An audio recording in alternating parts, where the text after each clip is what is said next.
분리시키지 않아야만 이해를 할 수 있는 것이죠. 대중의 기억을 이제 중요하게 여긴다는 겁니다. 그 기억을 역사에 활용한다는 것은 이런 의미가 있다는 겁니다. 그는 이러한 역사 방법론적 원리를 주객 이분법의 극복이라고 말했습니다. 그러니까 예수가 주이고 주변 사람을 객으로 나누고 설화에서 객의 관점을 끊임없이 배제함으로써 역사 예수를 읽어내고자 했던 주로 예수 역사학계 방법론적 원리를 해체하고 있는 겁니다. 이렇게 이제 끊임없이 객을 해체하는 것을 차이의 원리라고 합니다. 성서 비평학의 원리인데요. 그걸 차이의 원리라고 해요. 예수와 어폴로스를 분리하지 않고 마가복음의 이야기를 읽으면 그 이야기 속에서 사건들이 드러난다라는 것. 이게 이제 안병무의 다른 읽기 방법이었고요. 이때 사건의 주체는, 사건이라는 건 혼자 할 수 있는 게 아니잖아요. 항상 누가 같이 얽혀 있잖아요. 이때 이제 예수와 어폴로스가 마가복음에서 이야기하는 사건의 주체였다라는 것입니다. 그런데 예수 당대의 예수 플러스 오폴로스의 기억이 다음 세대의 오폴로스들에게 전수되었다면 그 속에는 사건이 왜곡될 가능성이 있지 않을까라고 질문할 수 있죠. 이에 대해서 안병무의 논점을 저는 체험의 유사성이 기억의 유사성을 낳았다는 명제로 요약한 바 있습니다. 그러니까 이제 속하지 못함이라는 특성을 공유한 사회적 배제의 존재들이 기억하는 예수에서 체험의 유사성이라는 조건이 기억의 유사성을 위한 제한 조건이 된다라는 얘기입니다. 유사성의 원리인데요. 이를테면 어떤 사건에서 이를테면 여성들은 성폭행이라는 키워드를 더 민감하게 기억할 거 아니에요. 그 사건을 더 잘 보존할 수 있는 기억 방식이 있는 거예요. 그런 것처럼 오폴로스도 그들의 체험의 유사성이 어떤 사건을 더 잘 기억할 수 있게 하는 요소가 된다라는 게 이제 안병무의 문제의식이고요. 이래서 그는 이 차이의 원리를 택하지 않고 유사성의 원리를 택하면서 주객이분법을 극복하려 하는 방식을 마가복음을 읽었다. 그래서 예수를 읽어내는 한 발판으로 삼았다라는 것입니다. 근데 이제 저는 안병무의 이야기집으로서의 마가복음이라는 전제가 가능한 부분은 1장에서 9장까지라고 아주 단순화시키면 그렇다고 봅니다. 10장 이하부터 16장 8절까지는 16장 9절 이하는 후대에 덧붙여진 확장판 마가복음이거든요. 그래서 확장판 마가복음 말고 그냥 원판 마가복음에서는 10장 이하부터 16장 8절까지는 구술문학의 성격이 아니라 문자문학의 성격이 강하다라고 보는 겁니다. 즉, 이 복음서는 구술성과 문자성의 이중 구조를 이루고 있다라고 보는 겁니다. 그래서 문서는 채록자인 동시에 저자의 텍스트라고 보는 것이죠. 전반부는 채록자로서의 텍스트이고 후반부는 저자로서의 텍스트가 하나로 엮여진 게 마가복음이었다. 마가복음 확장판도 문자문학에 속하다는 점 됐고요. 또 채록된 구술문학 파트는 장소가 갈릴레아예요. 갈릴레아에서 예수 이야기라면 저술된 문자문학 파트는 예루살렘에서 예수의 순환과 부활에 초점이 맞춰 있습니다. 순환과 부활에 초점을 맞춰서 이야기가 기술되었다는 점에서 굉장히 저자성이 강한 텍스트인 거죠. 이때 채록자이자 저자인 기록자는 기록자에게는 크게 두 가지 텍스트가 있었습니다. 하나는 오폴로스 민중 사이에서 구술로 전해지고 있는 설화, 예수 설화가 있었고요. 또 하나는 흔히 학교에서 순환사라고 부르는 예수의 순환과 죽음, 부활에 관한 설화가 있었습니다. 두 개의 설화가 있었는데요. 장르상 전자는 대중설화, 곧 이야기이고요. 후자는 엘리트 설화라고 할 수 있습니다. 두 설화 모두 구술로 형성되어 유포되었지만 대중설화는 대중의 기억의 주체인 반면 엘리트 설화는 예수운동 지도자들이 사역활동을 하는 과정에서 비교적 큰 단위의 구술적 기억록을 만들어낸 결과다라고 할 수 있다는 거죠. 여기서 후자는 예루살렘에서 형성된 것이라는 점에서 예수 사후 예루살렘에 남아있던 예수운동 집단, 특히 예수를 갈릴레아에서부터 보좌하며 추종했던 제자 집단이 그 형성 주체일 것이다 라고 하는 겁니다. 그러니까 마가복음의 전반부 형성 주체는 오폴로스였다면 후반부는 예수의 제자 집단이 이제 형성 주체였다는 겁니다. 사도행전과 바울의 갈라디아서를 참고해보면 예루살렘의 예수파는 예수의 형제인 야고보가 가장 중요한 지도자였어요. 근데 다른 복음서 속에는 야고보는 예수의 추종자형 제자로 보진 않거든요. 그렇지만 이제 아마 예수의 70군 중에 한 사람이었던 것 같아요. 그래서 주의 형제 야고보와 추종자형 제자들인 베드로와 요한 등이 이끄는 예루살렘의 예수파 사이에서 예수의 예루살렘에서의 순환과 죽음 부활에 관한 기억록이 형성되었다라고 보는 것이죠. 그리고 이것이 문자 기록물로 만들어졌을 가능성, 예루살렘에서의 그 이야기가 마가복음서 저자가 접하기 이전에 문자 기록물이 되었을 수도 있어요. 어쨌든 마가복음은 두 개의 설화를 자료로 해서 만들어진 것으로 보인다는 거죠. 이건 이제 지금까지 마가복음 가설에 관한 기존 가설과 완전히 다른 거예요. 그래서 완전히 저의 주장이라고 생각합니다.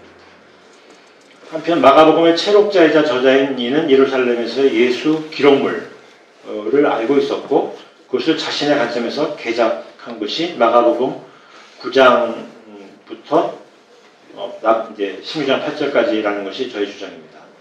즉 안병무의 이야기집으로서의 마가복음은 갈릴리아에서의 이야기를 다루는 1에서 8장이고 예루살렘 중심의 순환 죽음 부활에 관한 기록은 9장부터 끝까지라는 얘기입니다. 그래서 저는 전반부는 안병무의 방법에 의존해서 유사성의 원리에 기반을 두고 예수 해석을 시도했고요. 후반부는 기성학계의 예수 해석의 원리인 차이의 원리를 기반을 두고 해석을 했다. 이런 얘기입니다. 좀 어려운 얘기지만 그냥 이런 식의 해석을 활용했다라는 것이고요. 이제 그래서 전반부 이번 20주 강좌 중에 앞에 10주 강좌 얘기를 하면 장소적 관점에서 예수를 읽었다 말씀드렸는데요. 전반부 10강에서는 예수 활동을 장소의 변화에 주목하면서 보았습니다. 이때 이제 장소라는 용어는 현대 인문 지리학의 관점에 따라서 공간 중에서 경험이 응축된 공간을 장소라고 규정을 하고 있습니다. 마가복음에서 예수의 장소는 크게 세 가지로 분류할 수 있는데요. 하나가 광야, 세례자 요한과 같이 활동했던 광야이고요. 그 다음에 갈릴레아, 그 다음에 예루살렘입니다.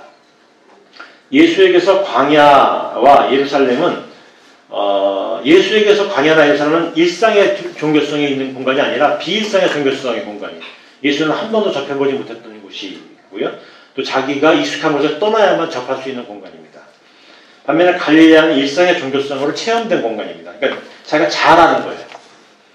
한데 광야와 예루살렘은 서로 대립적입니다.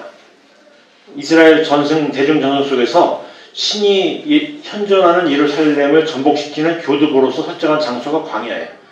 그러니까 이스라엘 전통 속에 오래된 전통 속에서 가장 레디컬한 장소는 항상 광야, 항상은 아니지만 많은 경우는 광야예요. 그래서 광야는 예루살렘을 접목시키는 신의 출발점이, 장소의 출발점입니다. 그런 기억들이 계속 이어져 왔던 거죠. 그런 기억이 이어져 온 출발점은 제가 보기에는 엘리야 예언자부터 시작되는 것 같아요. 기원전 9세기. 그리고 이제 그때부터 광야는 그렇게 어떤 전복의 장소라는 의미였던 것이죠. 예수 당시 그런 신의 사역을 위임받은 이로 알려진 이는 요한, 이때 요한 세례자 요한입니다. 예수는 이 사람의 추종자로 광야라는 장소에 진입했습니다. 그런데 광야라는 장소는 좀 복잡합니다. 그것은 대중전선 속의 메시아의 장소로도 기억되었지만, 그리고 많은 수행자들이 그곳을 그렇게 소비했지만, 그들은 그곳에 머물러 문화와 전통을 만들기보다는 다른 곳을 바라보며 그 다른 곳에 공격적으로 진입하기 위해 광야에 사는 자들입니다. 그러니까 예컨대 요새도 그렇다고 그러는데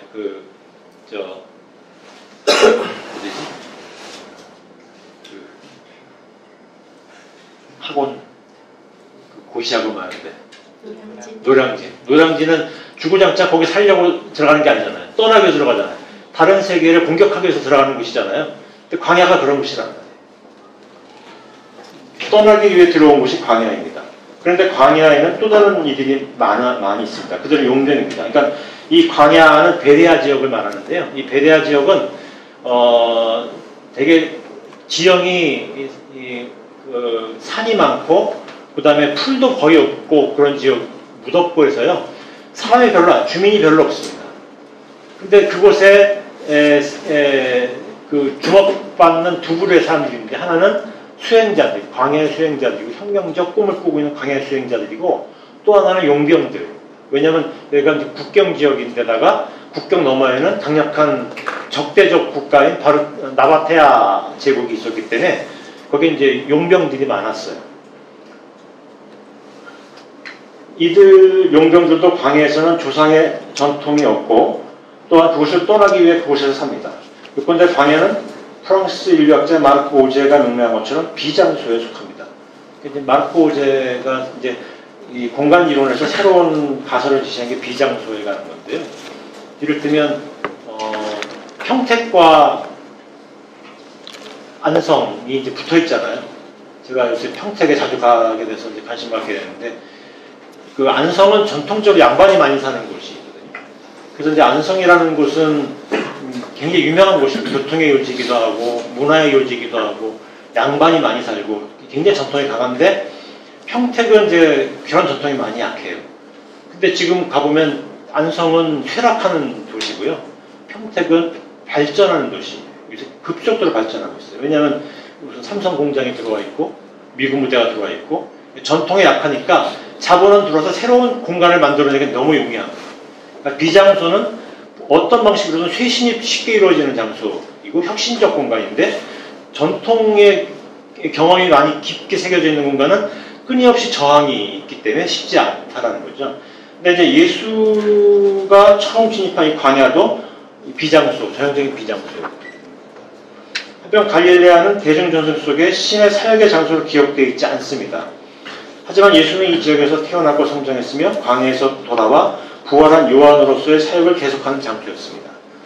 그러니까 광야에서 요한을 따라온 사람들이 이제 요한에게 세례를 받고 여기저기 흩어져서 요한 주변에서 살면서 이제 수행을 계속 해나가고 있었을 거고요. 복음서에 나오는 광야에서의 예수의 시험 이야기는 아마 그런 거에 그런 기억에 편린들이 들어가 있는 것으로 보이는데요. 도처에서 이제 그렇게 수행을 하고 있는데 지도자가 잡힌 거예요. 그리고 이제 많은 사람들은 그런 상황에서 넋을 잃거나 뭐 도망치기 바빴는데, 그때 이제 정신 차리고 요한의 운동을 계승한 운동 활동을 했었던 이가 있었는데 그가 예수였고요. 그래서 이제 이 소문이 나기를 요한 부활설이 이제 소문이 퍼졌고 예수가 바로 그 부활한 요한이다라는 소문이 퍼진 거죠. 그래서 이제 부활한 요한으로서의 사역을 계속하는 장소가 갈릴레아였습니다. 이곳은 그의 경험이 농축된 것이고 그를 추적한 많은 이들도 바로 이곳 사람들입니다. 예수가 요한운동을 계승하기 위해서 과거의 요한운동의 어떤 동료였었던 이들을 일부를 찾아갔고 그 사람들과 같이 활동을 하는데, 그들이 초기에 예수운동에 참여한 요한운동의 참여자들이 되게 가버나움 출신이거든요. 그래서 예수운동의 초기 그룹들은 가버나움 네트워크라고 그러는데요. 가버나움 그룹들이 중심이 돼서 예수는 가버나움을 중심으로 활동을 해요. 거기에 중심 활동했다가 어디 계속 순회하다가 굴러 들어가고 이런 방식으로 예수운동이 진행이 됩니다. 근데 이제 가버나움에 대한 논의는 제가 깊게 못했지만 가버나움이 이제 국경 도시예요. 국경성이라는 것은 또 독특한 성격이 있거든요. 그건 이제 지금 시간이 없어서 여기서는 생략합니다. 한편 예수는 갈릴레아의 마을에서 마을의 지도자들인 바리사이와 충돌했고 곧바로 마을 밖 공터에서 활동해야 했습니다. 그래서 이제 마가복음을 보면 3장 6절 이하는 이제 마가복음은 마을 안으로 예수가 안 들어가요. 유일하게 들어간 것이 이제 자기 고향인 나자렛에 들어가는데 별로 유쾌하지 않은 경험을 했다고 하는데요. 그거 외에는 항상 마을 밖 공터에서 활동을 합니다. 대표적인 마을 밖 공터로 마가복음에서 얘기하고 있는 것은 갈릴레아 호숫가입니다. 역시 국경 지역입니다. 국경 지역인 게 되게 중요한 얘기인 거죠. 근데 호숫가는 마을에 속하지 못한 자들의 공간입니다. 마가복음은 그들을 오클로스라고 명명했습니다. 그런 마을에 속하지 못한 자들을. 그들은 각자의 이유로 공동체로부터 배척된 자들입니다. 어떤 사람은 몸이 아파서 질병 때문에, 어떤 사람은 정신적인 질병 때문에 악령들이었다고 미련하고, 어떤 사람은 죄인이라고 지목돼서 쫓겨나고, 이런 사람들이 온 거죠. 어떤 사람들은 야간 도주해서 광야로 갔을 수도 있는 거죠. 그곳은 떠밀려 나간 자들의 공간이고 그들을 배척한 자들의 공간으로 다시 돌아가고픈 열망을 가지고 살아가는 곳입니다. 또한 그곳은 그러한 열망이 그곳에 돌아가고 싶은 열망이 무망하다는 것을 깨달으면서 그것이 현존하는 질서임을 깨달으면서 죽어가는 장소입니다. 그런 점에서 이곳은 전형적인 비장소입니다. 그리고 오콜로스는 바로 비장소성에 가장 부합하는 대조입니다. 그 현대 비장소에 대한 연구 중에 하나는 난민 수용소에 대한 연구가 있거든요. 그런 것과 비슷하게 볼 수 있다는 거죠. 하여 오클로스가 기억하는 예수의 사역은 비장소성의 존재들이 오클로스를 배제하는 체제에 대한 비판과 불감은 연결되어 있습니다. 그리고 예수는 이곳 비장소에서 하나님 나라의 현존을 주장함으로써 그의 복음은 비장소성이 배제 장소가 아니라 신의 장소로서 구현되는 해방 이야기다라는 것입니다. 그래서 이제 여기서 일어나는 기적, 여기서 일어나는 뭐 가르침 이런 것들을 이런 관점에서 해석했다라는 게 이제 전반부 10주의 얘기라는 겁니다. 이제 그 다음에 추종자의 관점에서 읽기는 하반기 10주 강좌인데요. 이스라엘의 안가바, 마을의 안가바, 예수의 사역은 이 두 공간과 연관되었습니다. 단순화의 위험을 무릅쓰고 말하면 안에서 마주친 예수의 대중을 그리스어로 표현하면 라오스이고요. 밖에서 마주친 대중은 오클로스입니다. 그러니 예수의 사역에 관한 기억을 가장 발본적 체제 비판의 언어로 표상하는 이들은 오클로스인 거죠. 근데 말했듯이 마가복음은 오클로스 예수 기억이 전승되면서 체록된 기록물입니다.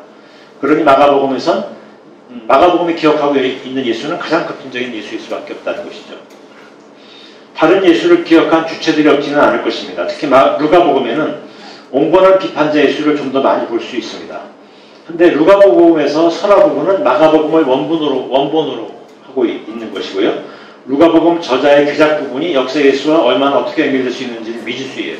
그러니까 이제 이 얘기는 뭘 말하려고 했냐면 온건한 비판자 예수 해석은 역사적으로 입증하기가 좀 쉽지가 않다. 방법론적으로.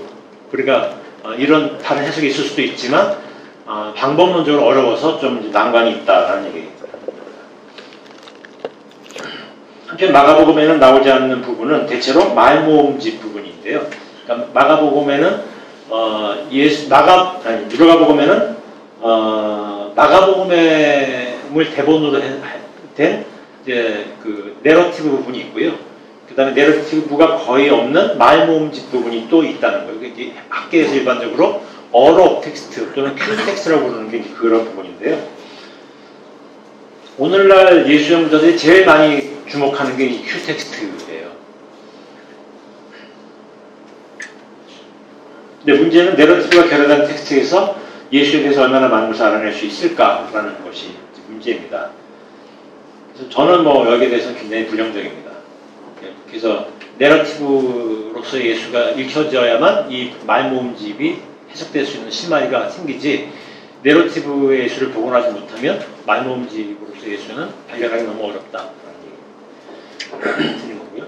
다시 예수운동 참여자들에 관해 살피면 마가복음에는 세 부류의 참여자들이 등장합니다. 첫째는 예수 추종자형 제자들, 따라다녔던 우리가 흔히 제자라 부르는 사람들입니다. 둘째는 갈릴레아 호숫가에서 예수 주변에 모인 대중인 오클로스가 있었고요. 그리고 셋째는 도시나 마을 안에서 예수에게 집을 은거하거나 활동할 수 있는 집을 공유하거나 활동에 필요한 각종 물자를 제공한 사람들, 혹은 그 밖에 각자 자기 지역에서 예수 운동에 참여한 이들이 등장하고 있습니다. 이제 이 마지막 자기 지역에서 예수 운동에 참여한 이들은 그 마가복음에서는 이제 잘 안 나와요. 소극적으로만 나와요. 그래서 제가 이제 이런 세 번째 부류의 사람들을 지역 협력자라고 불렀는데요. 마가복음에서 지역 협력자는 좀 소극적인 역할을 하거든요. 근데 이제 각자 자기 지역에서 예수 운동에 참여한 이들로 보이는 요소들이 그런 텍스트들이 몇 개 있는데, 그 텍스트들에서는 좀 이례적인 예수 운동에 참여자들이 있었다. 그래서 그걸 제가 좀 이 관계에서 길게 다룬 적이 있습니다. 그래서 참여자를 통해 예수를 읽는 작업은 이제 세 번째 사람들을 중심으로 예수 운동을 조명하는 것입니다. 이제 그 대표적인 게 거라사의 광인이고요. 또 하나가 시로페니키아 여인. 이 사람들 이제 지역 협력자이나 적극적인 역할을 수행했던 사람들로 보이는데요. 근데 그 이야기가 되게 해석이 어렵거든요. 근데 그 이야기를 해석할 때 지역 협력자 컨셉으로 읽으면 명쾌하게 해석이 된다라는 게 제 시각입니다. 근데 첫 번째와 두 번째 범죄 추종자들은 상반기 강좌에서 많이 다루었기 때문에 이제 세 번째 범주의 사람들을 하반기 강좌에서 좀 더 많이 다루었습니다. 지역 협력자라는 것이죠. 그래서 이제 이를 지역 협력자라는 용어로 규정했는데, 거라사의 광인, 하야라는 여인, 시로페니케 주이신 헬라 여인 이야기를 지적 현육자, 특히 이례적 현육자를 한정해서 다루었습니다. 이례적이라는 용어, 영어가 아니고 용어입니다. 강조하고 있는 것은 지적 현육자의 비적극성. 마가복음 되게 그 소극적인 행위자라고 다루고 있는데 그런 점에서 적극적이다라는 얘기고요. 하반기 강좌에서 마지막 2주 동안 다룬 것은 예수 연구에서 새로운 가설이기도 한데 막달라 마리아를 중심으로 하는 일단의 제자 분파, 특히 여성 제자들이 예수 부활설을 구한 주역으로 요한이 체포되고 죽임당한 이후 요한 부활 운동의 주역이 된 예수 사역과 대비되는 것을 보는 시도했습니다. 그러니까 이제 마가복음에 보면 계속 나오지 않다가 예수가 십자가 매달릴 때 갑자기 등장하는 사람들이 있어요. 여성들인데요. 그들을 얘기하면서 그들이 갈릴레에서부터 예수와 함께한 사람들이라는 얘기가 나와요. 그러니까 이미 있었는데 얘기가 안 나옵니다. 그러니까 그것은 마가복음의 기억록에서 배제된 것이죠. 그러니까 아마 여성이기 때문에 배제됐을 겁니다. 그 다음에 부활 얘기에는 거의 같은 사람들이 또 부활 얘기에도 나옵니다. 부활의 목격자로. 그런데 그 리스트를 제가 원래 오늘 보내준 자료에는 그 리스트를 도표로 넣은 거를 첨부해달라고 했는데 첨부가 안 됐는데요. 제가 여러 개를 보내다 보니까 불상사가 일어났는데 그 텍스트를 보면 항상 그 텍스트에 첫 번째 명시된 사람이 막달라 마리아. 그러니까 이제 그 그룹의 리더라는 뜻일 겁니다. 그런데 이제 정전 텍스트는 배제되어 있지만 정회전 텍스트나 또 이제 중세 시대 그 설화, 그 대중설화 같은 데서 막달라 마리아와 그 마르다 마리아 라자로 남매 있잖아요. 그 다음에 아리마테아 사람 요셉, 이 사람들이 같이 등장을 해요. 근데 복음서도 같이 등장하거든요. 그러니까 이제 저는 그들에 관한 대중의 기억 속에는 그들이 한 그룹의 예수의 분파로 기억되었다는 것을 추정할 수 있고요. 근데 그 사람들이 예수의 죽음과 부활 이야기를 유포시킨 장본인들이었다. 근데 그 이야기가 이제 예루살렘에 있는 이제 남성 제자 집단들에 의해서 전유되면서 이제 이 막달라 마리아를 필두로 하는 이제 이 사람들의 예수 기억은 망각의 늪에 빠져버렸는데, 우리가 이제 어떤 시각을 배제하면서 차이법으로 읽어본다 그랬잖아요. 어떤 시각을 배제하면서 읽어보면 그 안에 이제 역사의 편린들, 감추려고 했으나 안 감춰진 흔적들을 볼 수 있다라는 얘기를 지금 하는 겁니다. 그래서 이제 예수 이야기, 특히 이제 순환 부활 이야기의 핵심은 예수 이야기의 핵심은 핵심은 순환과 부활 이야기잖아요. 예수 이야기 후반부에는. 근데 그 얘기의 가장 중심에는 그 이야기를 유포시킨 이제 제가 이제 이 강의에서는 좀 더 적극적으로 말했는데 굉장히 용의주도하게 기획된 행동으로 보이거든요. 그래서 그런 행동에 의해서 예수의 부활 이야기가 나왔다. 그래서 어떤 제자들은 절망에 빠졌고 어떤 제자들은 지금 추적자들을 피해서 도망치고 있고 어떤 제자들은 그냥 실망해서 나자빠져 있는데, 그때 이제 예수 운동을 정신차리게 펴냈던 일들이 있었고, 그들은 요한이 죽었을 때 예수가 했던 것과 대비된 행동들이다. 그래서 요한 부활설과 더불어서 예수 부활설을 연결시켜서 볼 수 있다라는 얘기를 하는 겁니다.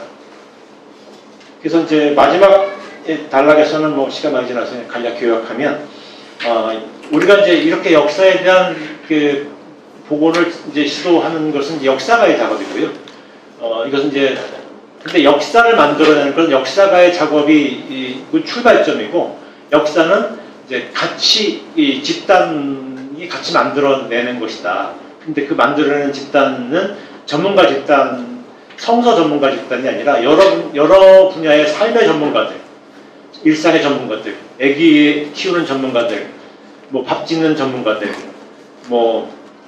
협상의 전문가들, 이런 다양한 전문가들이, 공장에서 물건 만드는 전문가들, 이런 전문가들이 자기의 관점에서 예수 이야기를 읽고 그것을 다시 읽어내는 작업들, 그게 이제 역사학에서는 역사 워크숍 무브먼트라고 그러는데요. 이제 그 성서 워크숍 무브먼트는 이미 역사학에서보다 더 먼저 시도되었거든요. 주교학계가 잘 안 받아들였던 건데 그런 걸 방식을 통해서 예수 이야기는 다시 역사가 된다. 이제 이런 얘기를 마감했습니다. 이렇게 지나서 5분 넘겼네요. 죄송합니다. 괜찮습니다. 그렇게 시작했으니까. 일단 네 바로 이어서 네 30분. 여러분 안녕하세요. 저는 유연이라고 합니다. 구약을 공부하는 학도입니다. 지난 1년 동안 전반부 10강, 후반부 10강 공부를 했는데 과거는 빨리 잊는 게 좋아요.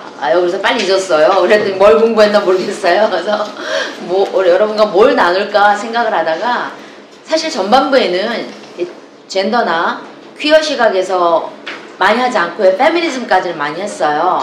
근데 수강생들이 우리 좀 진도를 빼자. 그래서 페미니즘하고 젠더하고 퀴어 쪽을 더 많이 배우고 싶지 옛날 얘기는 좀 안 했으면 좋겠다. 전통적인 막 이런 요구가 있었어요. 그래서 그렇게 하기 위해서는 제가 퀴어 이론이나 퀴어 비평 이런 쪽에 빠삭한 사람이어야 되는데 별로 빠삭하지가 않거든요. 이제 배우는 학도거든요. 그래서 결국 저는 다른 사람들이 해놓은 거에 많이 의존했고요. 저 나름의 성서를 저 나름의 퀴어 시각에서 해석하는 작품 하나가 봄에는 나올 것 같아요. 하지만 그 전까지는 제가 뭘 해석하기보다는 남이 쓴 거를 이해하기도 어떤 때 쉽지가 않거든요. 그래서 이해하고 여러분하고 나누고 함께 고민하고 배우고 이 과정인데요.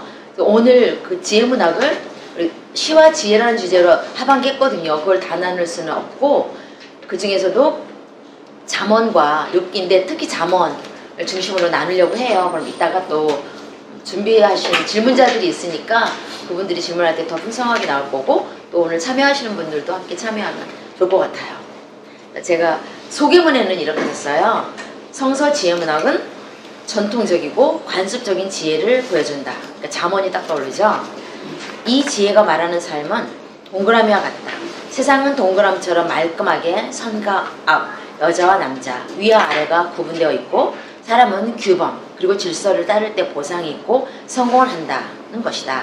잠언이 떠올라야 돼요. 그런데 지혜문학에는 잠언을 포함한 흥미롭게도 이렇게 말끔한 동그라미 아닌 꼬불꼬불한 모양새의 지혜가 있어요. 퀴어한 지혜가 들어있어요. 퀴어하다는 뜻이 성적인 것과 성적이지 않고 비규범적이다라는 의미로 둘 다 사용할 수 있다고 보면 돼요. 여기서 네, 선과 악, 여자와 남자, 위와 아래의 경계가 모호하고 그리고 규범과 질서가 스스로를 해체하는 그런 모양새가 지혜문학에 들어있다는 거죠.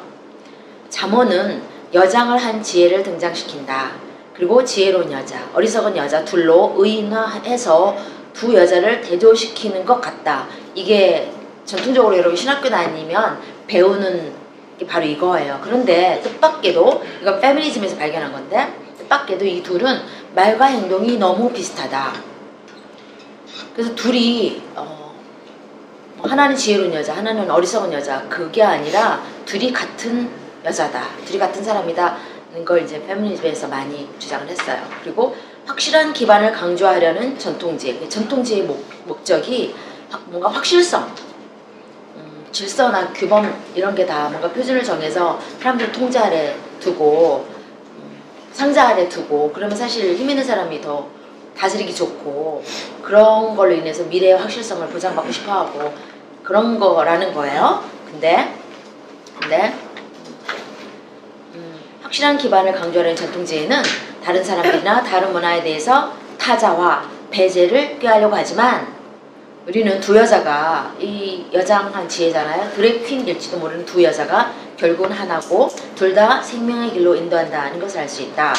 이처럼 삶과 세상은 이분법으로 나눈 것이 아니라는 걸 욥기도 말해준다. 하나님과 사탄은 우리가 어렸을 때 배울 때는 적인 줄 알았는데 욥기를 가만히 관찰하면 둘이 되게 친한 사이예요. 함께 일하는 동료이고 더군다나 혼돈의 괴물인 베헤못, 리오하다는 하나님의 으뜸 피조물이라는 말이 나오죠. 가까운 친구이고 본인, 하나님 자신일 수가 있어요. 그리고 길들일 수 없는 동물들과 창조의 신비가 가득한 세상, 아름다움과 잔혹함이 공존하는 세상은 하나님과 인간 그리고 우리네 삶처럼 귀하기만 하다. 제가 그랬어요. 진짜 성경에 지혜문학이 들어있다는 게 대박이라고 저는 생각해요.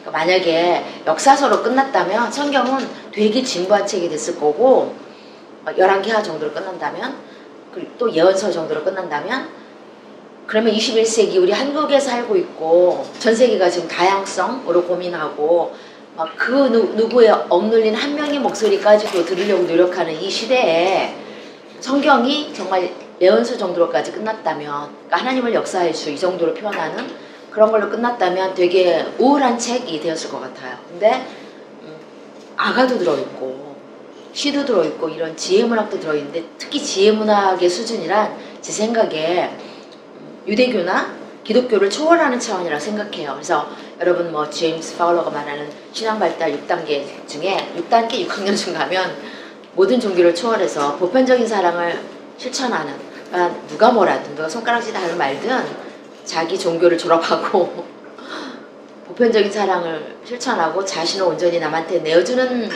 실천하며 사는 내만 뜻을 가진 그런 게 종교의 궁극적인 목표고 가장 고차원이라면 지혜 문학이 그걸 많이 보여준다고 저는 생각해요. 근데 또 여러분이 그 전에 배울 때는 보통 개론 시간에 이렇게 얘기하거든요. 지혜 문학에는 5경이 있는데 2개는 외경에 들어있고 3개는 정경에 들어있다. 잠언, 전도서, 욥기가 들어있는데 잠언은 되게 전통 지혜를 얘기하고 있고 욥기는 그 전통에 대해서 좀 물음을 약간 던지는 그런 거라면 이 전도자는 코엘렛은 전도서는 조금 더 팍 나간 되게 이상한 책이다 이런 식으로 배워요. 근데 그런 정도 가지고는 담지 못하는 것을 이렇게 퀴어적인 해석, 그러니까 퀴어 비평을 하는 사람이 엘리자베스 스튜어트이라는 사람은 되게 교주 신학 쪽인 것 같은데 이렇게 구약을 잠언을 굉장히 식자연하게 잘 주석을 썼어요. 그래서 퀴어 성서 주석이라고 하는 단권 주석이 있는데 2000년대 초반에 나왔나? 그래서 창세기부터 요한계시록까지 한 편씩을 다 한 저자가 썼어요. 거의 대부분이 퀴어 당사자 학자들이 썼고요. 가끔 엘라이가 가끔 썼어요. 근데 절대적으로는 이제 당사자분들이 썼는데 신학계에서는 가장 첨단 이론이죠. 우리 한국에 가장 들어오지 않은 접근법이에요. 그래서 우리가 가장 공부하고 싶고 공부해야 할 그런 가장 필요한 그런 접근법인데요. 그래서 이 엘리자베스 스튜어트는 다른 접근들도 많이 하신 분인데 어떻게 성서까지 이렇게 이분 신학하지 않나 하여튼 구약까지 이렇게 잘 했어요. 그래서 이해하기도 처음에 쉽지 않았어요. 그래서 2번 읽었더니 좀 알겠더라고요. 근데 제가 소개하려는 것은 바로 큐비시 안에 있는 엘리자베스 스튜어트의 잠언 이야기예요. 우리 수업 때는 제가 이제 구글에서 찾아가지고 잠언을 퀴어 시각에서 어떻게 또 따로 했나 그런 걸 좀 더 찾아서 쓰기도 하고 했는데 오늘은 또 짧으니까 딱 핵심적인 거 한 가지만 하려고 하는 거죠. 일단 버틀러가 볼 때 잠언은 근원적인 해결을 보여주려고 하는 공간이라는 거예요.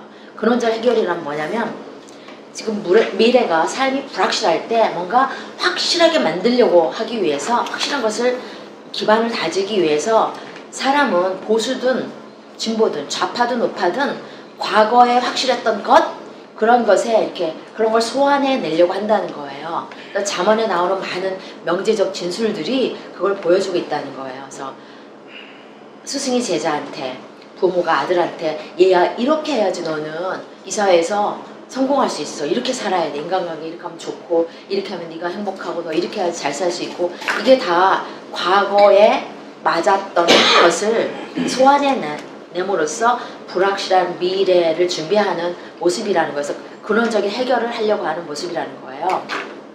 그래서 이 역사적 세팅은 지금 포로기 이후에 이제 다시는 국가로 회복할 수 없는 미래가 불투명하고 제국 아래서 소수 인종으로 소수 종교인으로 살아야 하는 사람들, 유대인들 사이에서 나온 생활 양식을 보여주는 거죠. 근원적 해결책을 보여주는데 이 근원적 해결책의 저변에는 바로 그런 두려움과 불안, 불확실성을 배제하려고 하는 게 있다는 거예요. 그래서 근데 또 그러니까 제가 쭉 읽어가면 더 좋을 것 같은데요.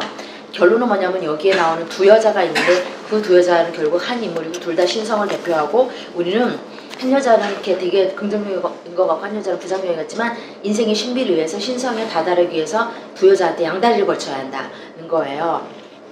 그래서 이따 나오겠지만 또 두려운 거, 불확실에 대한 두려움 중에 우리가 제일 두려워하는 게 뭐냐면 제일 두려워하는 게 나 자신을 잃어버릴까봐 나 자신이 해체될까봐를 제일 두려워한다는 거예요. 근데 아이러니하게도 우리가 나 자신이 해체될 때 진정 나를 발견하고 나를 뛰어넘어 또 다른 나에게로 갈 수 있는 그런 거잖아요. 그래서 사람들이 제일 두려워하는데 이건 나야 라고 느끼기 이전 상태를 정말 두려워하는데 실제로 거기까지 가야 된다는 거예요. 그래서 거기까지 갈수록 해주는 게 바로 지혜이고 지혜가 바로 신비이고 신비가 신성이고 신이죠. 여기서 말하는 지혜는 우리가 말하는 지혜롭고 현명한 머리 좋은 거 그게 아니라 이 지혜문학이 말하는 지혜는 바로 그 신비예요. 누구도 잡을 수 없는 그런 신비, 신성이죠. 근데 누구나 가져야 하고 누구나 추구해야 하는 것인 거예요. 그래서 뜻밖에도 여러분이 생각하는 지혜문학이 그 지혜문학이 아닌 거죠. 지식을 늘리고 성공을 가르쳐주는 그 자기개발 수업가 전혀 아닌 거예요. 그래서 두 여자가를 소개하는데요. 호크마라는 히브리어 단어가 여성형이다 보니까 그리고 의인화되었고 이 여자가 길에 나갔고 나를 따라라 라고 하거든요. 되게 막 여신처럼 꾸미고 그리고 여자라는 게 지금 공부를 배우는 젊은 남자들이 혹하게 생겼잖아요. 그쵸? 그러니까 막 머릿속에 상상하면서 졸다가 번쩍 그를 이렇게 뛰게 만드는 그런 여자의 등장 의인화가 있어요. 큰 길에서 큰 목소리로 막 꾸짖기까지 하고 나를 따르지 않으면 너희는 죽는다 위협도 하고 하면서 생명의 길로 가라 라고 하는 거예요. 이 여자는 사실 전형적인 이렇게 요두순녀 같고 현명한 와이프 같고 그런 여자가 아니고 굉장히 당차고 길에서 막 큰 목소리로 위협하고 꾸짖고 하면서 자신을 초대하고 자기 집에 가야 되고 내가 만든 음식을 먹어야 된다 그러고 막 그러는 그런 여자예요. 그러더니 다시 8장에서는 아주 대범한 주장을 펼치죠. 나는 태초부터 여호와께서 조화의 시작 일하시기 전에 나를 가지셨다. 난세 전부터 내가 세움을 받았고 모든 창조가 생기 전부터 내가 있었고 바다가 생기기 전에 큰 샘들이 있기 전에 산이 세워지기 전에 내가 다 있었어요. 그리고 항상 창조할 때 하나님께서 자기가 옆에 있었어요. 그리고 또 내가 그 곁에 있어서 창조자가 되어 날마다 그의 기뻐하신 바 되었으며 항상 그 앞에서 즐거워하였으며 그래서 결국 뭐냐면 창조자야 본인이 이 지혜가 자기가 창조자래요. 우리 여태까지 창조자가 하나인 줄 알았는데 그죠? 그러니까 개신교 목사님들이 가장 설교 안 하는 본문 중에 하나가 이 잠언 8장이에요. 정말 두렵고 겁나는 되게 이방적이고 위험한 종교를 주장하고 있는 게 이 8장이거든요. 그리고 하나님의 뭔가를 창조하기 위해 누가 또 있었어요? 둘이 창조했고 신도 둘이고 하나님이 남자 신만인 줄 아는 이 여신하고 함께 있었고 무슨 사이인 거야? 이런 거 있잖아요. 그래서 굉장히 위험한 것이 있어요. 이걸 대담하게 담고 있는 게 성경인 거예요. 그죠? 성경은 뭐 속이는 게 없어요. 그냥 정직하게 다 갖고 있어요. 그래서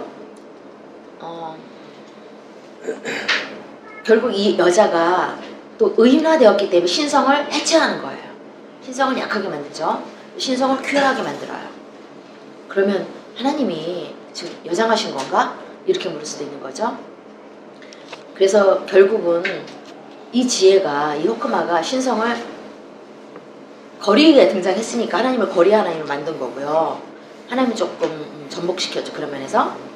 그러니까 하나님의 젠더가 그동안 남자인 줄 알았는데 분명하지가 않아요. 명분하지가 않다.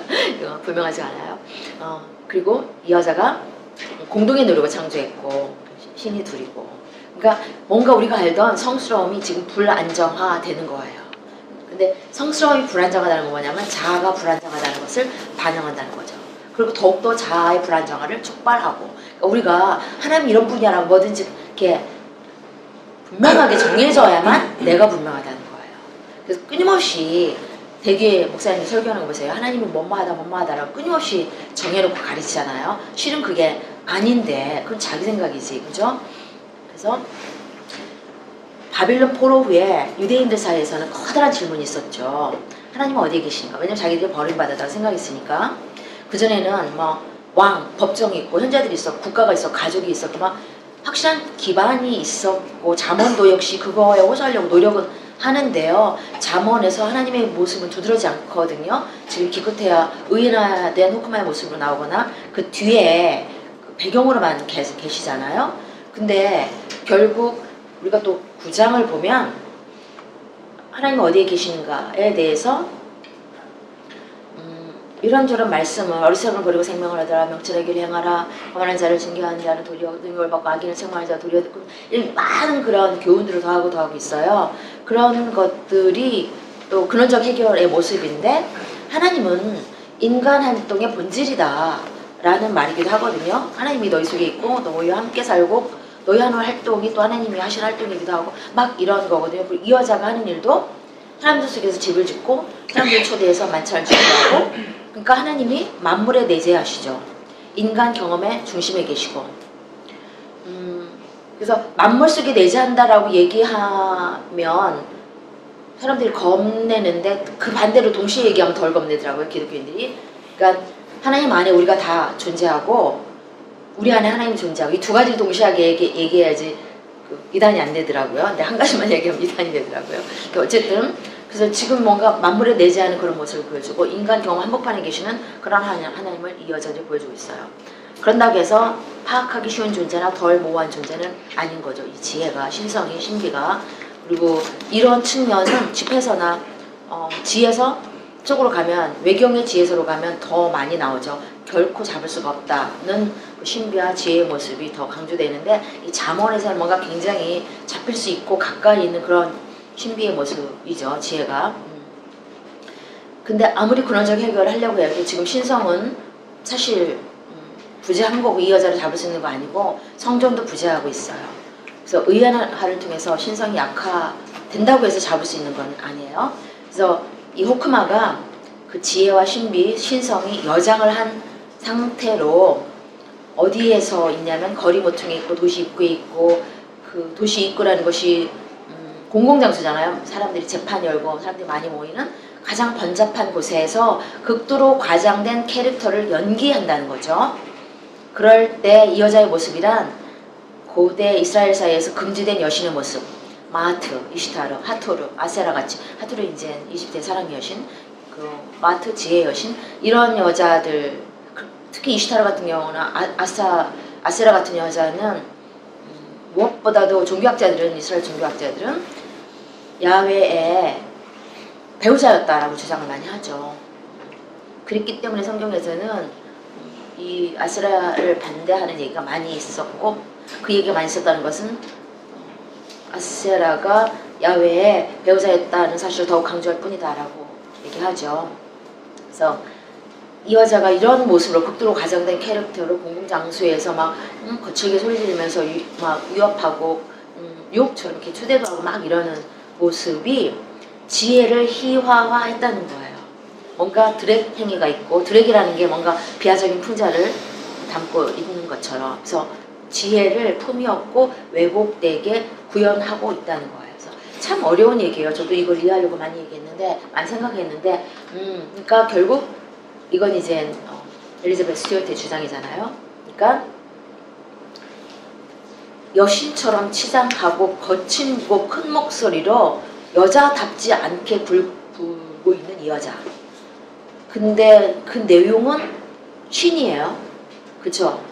나를 추구하라고 사람들한테 가르쳐요. 궁극적인 신성과 신비를 추구하라고 가르쳐요. 그런데 모습은 되게 이방 여신 같고 조신하지 않는 여자이고 여장을 하고 있는데 우리가 만약에 볼 수 있다면 그 아름다운 여신의 모습이라고보다 왠지 그 비하적 풍자를 담고 있는 그 드래퀸의 차림새일 수 있어요. 굉장히 많은 그 치장과 화장을 강하게 한 모습일 수 있어요. 왜 이런 뜻인지 모르겠어요. 그래서 그건 그런 퍼포먼스를 통해서 구약 게르 시간을 여러분 기억한다면 사람들 훨씬 눈을 끄게 만드는 방식이라는 것도 하나의 효과예요. 그리고 더욱더 많이 그거에 대해 생각하고 성찰하게 하는 효과일 수도 있어요. 그건 내 해석이고요. 어쨌든 이 지식 지혜는 먹고 마시는 이미지로 재현되고 친밀함의 지식으로 표현돼요.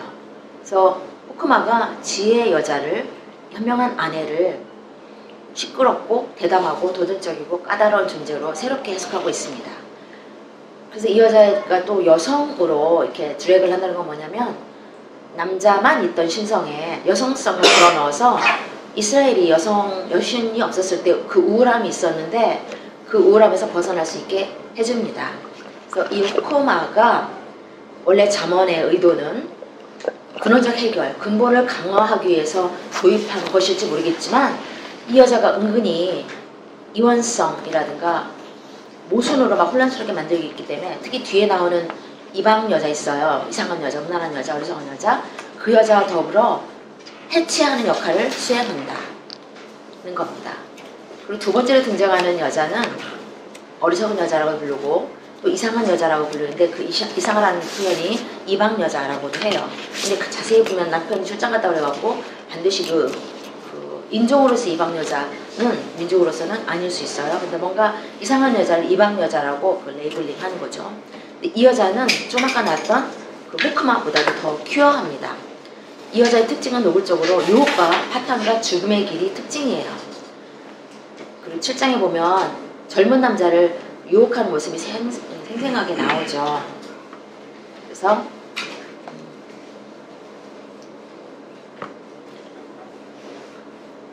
한 어리석은 젊은이가 보니까 음녀의 골목 모퉁이로 가까이 가서 그 집 쪽으로 가요.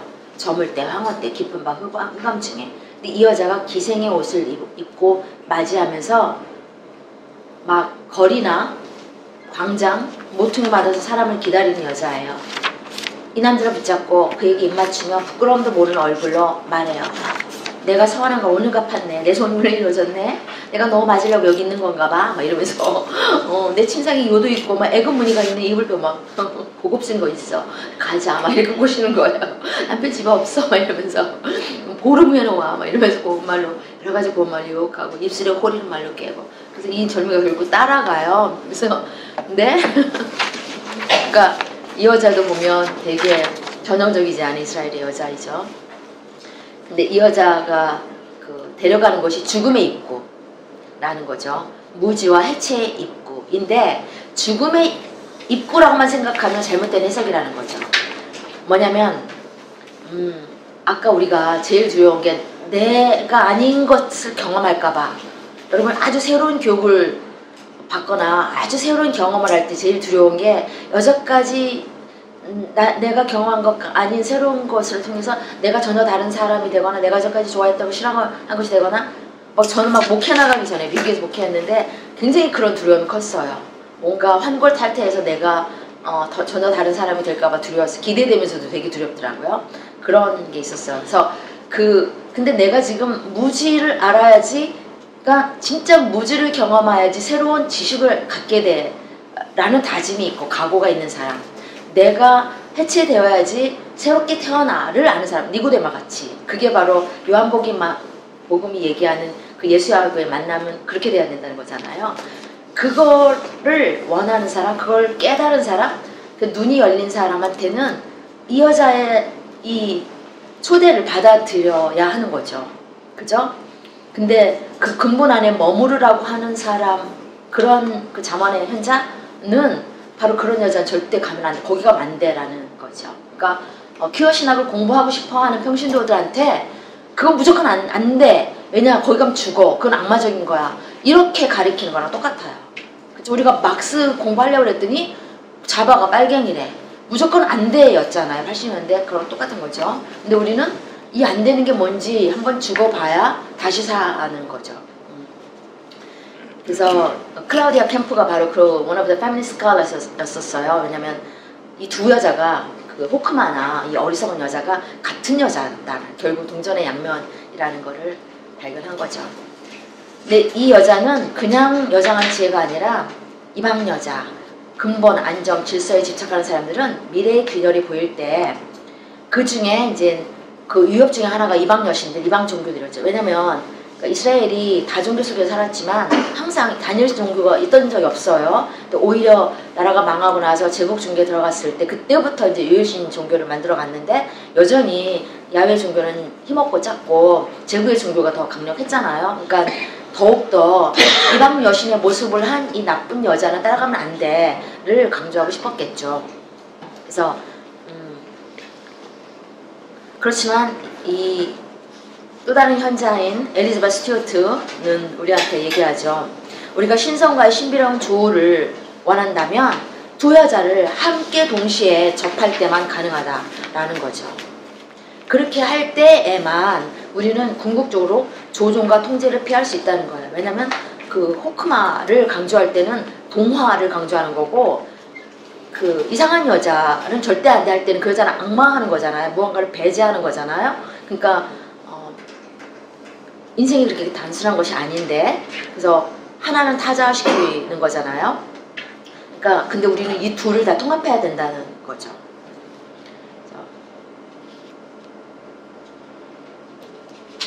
나머지는 제가 읽겠습니다. 잠언에서 두 지혜, 곧 근원적 해결을 추구하는 그 지혜와 퀴어한 지혜, 이방 여자는 그거, 그리고 기존 지식을 지키려고 하는 것과 지식의 경계에 끝까지 한번 가보는 것, 이 두 가지는 서로 비평하고 상호작용하면서 둘 다 문화적인 위기에 대응한다. 호크만은 해체의 인격화된 모습이자 분열적이고 위험하며 까다로운 신성함이고 공개적인 행위를 통해 지혜, 신, 젠더 개념을 재현하는 멋진 존재이다. 이 사람이 여자인지 아니면 여장한 남자인지는 분명하지 않다. 우리는 호크마가 우리 자신을 해체시킬 사상들과 맞닥뜨리게 할 거라는 걸 안다. 우리는 호크마가 상실을 애도하게 할 가능성, 우리의 정체성을 결합시키고 있는 우울을 몰아낼 가능성을 두려워한다. 그러니까 뭐냐면 이 우울이라는 말은 왜 젠더 트러블에서 버틀러가 말한 우리가 그 퍼포먼스를 하면서 그 젠더를 그 입고 살아야 할 때 안에 갖게 되는 우울, 그 멜랑콜리를 얘기하는 거예요. 근데 그걸 진정한 슬픔, 그걸 해체하고 버릴 때 진정한 그 슬픔을 경험할 수 있어야 하거든요. 그래야지 그 다음 통합으로 가니까. 근데 우리가 지금은 두려워하는데 그치만 해체되어야 한다는 거죠. 우리의 상실이 일어나야 한다는 거죠. 우리는 지혜의 여자와 이상한 여자를 결합시켜야 한다. 이상한 여자는 끊임없이 지혜의 셈을 교란시키고 지속적으로 우리 자신을 해체하게 하며 미래의 압류, 그러니까 두려운 미래를 그냥 우리가 눈 감고 몸을 던질 수 있어야 하는데 두려운 것으로 계속 남겨둬야 하는데 그걸 자꾸 확실하게 만드니까 미래를 압류하고 있어요. 일반 정치에서 보수 종교에서 미래를 압류하면 사회 변화가 불가능하거든요. 근데 우리가 그걸 거부해야 한다는 거죠. 변화하는 정치의 가능성을 갖기 위해서 그리고 퀴어가 그 자신의 근본적인 해결책이 되는 것을 막기 위해서 호크마와 이방 여자한테 양다리를 걸칠 필요가 있다. 이게 결론이에요. 제가 이 마지막 문단을 굉장히 열심히 문자적으로 다시 보고 이게 뭐지? 뭐냐면 퀴어가 그 자신의 근본적인 해결책이 되는 것을 막기 위해서 라는 표현은 여러분이 저를 좀 도와주세요. 무슨 뜻인지. 왜냐면 저는 이것도 이제 봄에 이 책이 번역돼서 우리 나올 건데 조금이라도 이상한 부분은 각줄에도 넣어야 되거든요. 그래서 문법은 맞는데 이건 무슨 뜻일까? 여러분이 도와주세요. 감사합니다.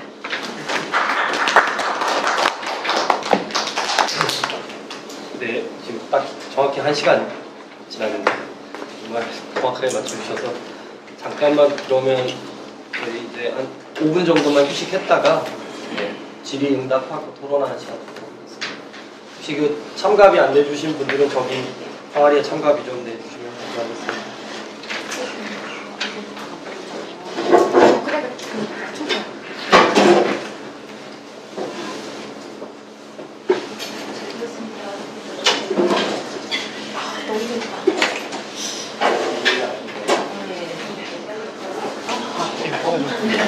제가 빼도록 하겠습니다.